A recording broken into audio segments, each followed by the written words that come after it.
Assalamu alaikum wa rahmatullahi wa barakatuhu. Ci gaba kullun a cikin ƙasar mu ta Niger. Wannan jiya ne ranar anniversary militaire na ƙasar mu ta Niger.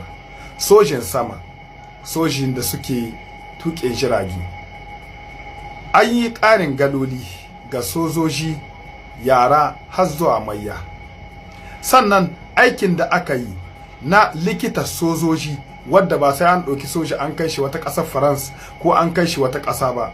Kuma da inda sojoji za a iya koya musu ayyuka na tuƙin jirgi da ayyuka irin wanda za su kawo ci gaba a cikin ƙasar mu ta Niger. To wannan hoje duka an zo an kaddamar da wannan ayyuka ga sunan. Wannan aiki ya kammala kusan kashi 60 cikin 100 ya kammala cikin aikin da ake yi. Ayi kusa a ƙare shi warwas. Tuni wurin da ake koyar da iya tuƙin jirgi da kuma inda ake yin ayyuka na abin da ya shahi soji a da ku sai mun tayi wata ƙasar Faransa, wata ƙasar America, wasu ƙasashe can na daban. To yanzu za a yi shi a Niger. Duk wani abin da za ka iya karanta na soji da iya yaƙi da iya dagewa da yaƙi to za ka iya dagewa a cikin ƙasar ka ta Niger. Wannan fa duka sai mu ce samun shugaban ƙasa mai albarka ne Abdurrahman Chani. Sannan wannan ofital da kuke gani militar da ake yi da wurin koyar da sojoji da sauransu ba da wasu kuɗin wata ƙasa ne ba, a'a da kuɗin ku ne 'yan Niger wanda a da su wa'ancan Yahudawa sun ce ba za su yi wannan aiki ba idan ba an maido da tsohon shugaban ƙasa ba. Har suka ce sun jaye tallahin su sai aka ɗauko fanda solidarity. Contribution ƙin da muke badawa shine yasa ayyukan ga koga sun tahi 100%. Kai 'yan Niger, Allah ya saka muku da alheri. Malumma mu masu addu'o'i ko da yaushe a ƙasar mu ta Niger, Allah subhanahu wataala Allah ya taimaka. Kuma FDS kin mu masu ka tsaro, jami'an tsaro a cikin ƙasar mu ta Niger, Allah subhanahu wataala Allah ya taya ku. Allah ya haɗa kawunan mu 'yan Niger mu ci gaba da addu'a da samu wannan guraje sai NSP da suka zaka domin ƙasar mu ta Niger.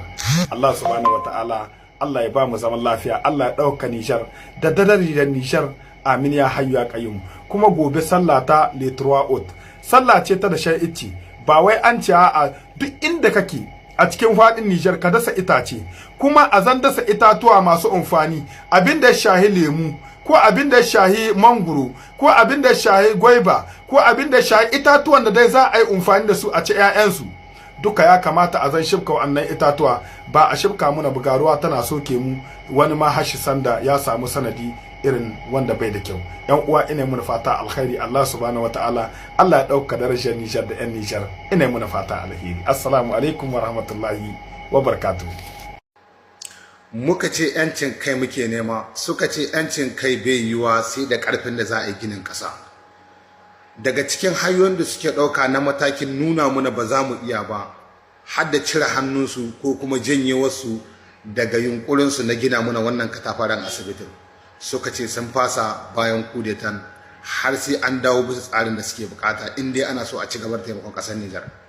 Bisa jajircewa da kishi irin na wannan sojojin tashi suka yi tsayuwar tsayin daka domin ganin cewa sun nuna musu cewa 'yan Niger ba ragwage bane ba, 'yan Niger jarumai ne da za su iya haɗa kai su yi ma kansu fiye da wannan asibitin.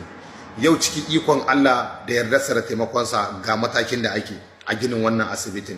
Tafiya ta yi tafiya, al'amura na gyaruwa yadda ya kamata. Wannan fa ba wani abu bane ba face haɗin kai da 'yan Niger suka nuna, domin wannan gwamnati ta tabbatar da cewa za a gina wannan katafariyar asibiti ne da kuma kuɗin 'yan ƙasa, kuɗin da ake samu ya mu. Wannan shi ke nunawa ko da jagororin da suka gabace mu sun ƙi su mai da hankali ne, kawai sun yi cewa wanda suka wahala tare da mu ya kamata su ma su ci moriyar wahalar da suka yi. Shine ya hana ginin kasar nan. Da za a ce ai tun farko irin wannan da ake yi da an yi abin da ya wuce wannan.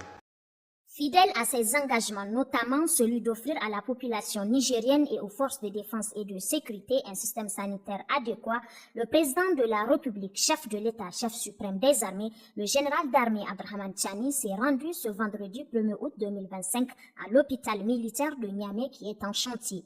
Les travaux de l'infrastructure étaient à un moment stoppés, fort heureusement avec l'engagement et l'abnégation de 3 entrepreneurs nigériens. Les travaux ont repris de plus belle. Ce qui nous a beaucoup plus motivés et guidés, comme on parle de l'élan patriotique, de la souveraineté, nous nous sommes dit que bon, si de l'extérieur on n'est pas prêt à nous aider, pourquoi pas nous-mêmes nous soulever pour que tout ce qui est l'œuvre de construction, qu'on puisse l'amener. Et que nous sommes aussi inspirés d'un fait. On a vu de l'autre côté nos frères FDS qui se battent en brousse pour la défense de la patrie.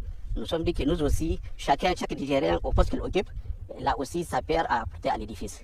Donc c'est ça qui nous a guidés pour dire que bon, ce projet, quelles que soient les conditions, nous aussi, on va vraiment tenir pour les mener à bout. C'est cette preuve d'engagement et de patriotisme que le président Abdrahmane Tchani a tenu personnellement à féliciter. Car oui, c'est un don de soi, un travail volontaire pour soutenir les efforts interminables des autorités de la refondation, surtout les forces de défense et de sécurité qui se donnent corps et âme jusqu'au sacrifice ultime. Le fait que vous soyez porté volontaire pour réaliser cet hôpital prouve une fois de plus qu'il y a des compatriotes qui sont restés pragmatiques et qui agissent. La parole ne construit pas un pays. La parole sert de base. Mais faut-il qu'elle soit une parole prononcée avec la volonté de construire. Mais pour construire, il faut passer aux actes. Et les actes, c'est le pragmatisme. Nous vous remercions pour ce pragmatisme, cet esprit patriotique, et nous vous encourageons. Accompagné du Premier ministre, ministre de l'Économie et des Finances Ali Mohamed Lamine Zen, du ministre d'État, ministre de la Défense nationale, le général d'armée Salifou Modi, le président de la République, chef de l'État, le général d'armée Abdrahmane Tchani, s'est engagé à soutenir ses patriotes nigériens jusqu'à l'aboutissement de ce chantier phare qui fera certainement la fierté des forces de défense et de sécurité, leurs familles, ainsi qu'aux populations nigériennes.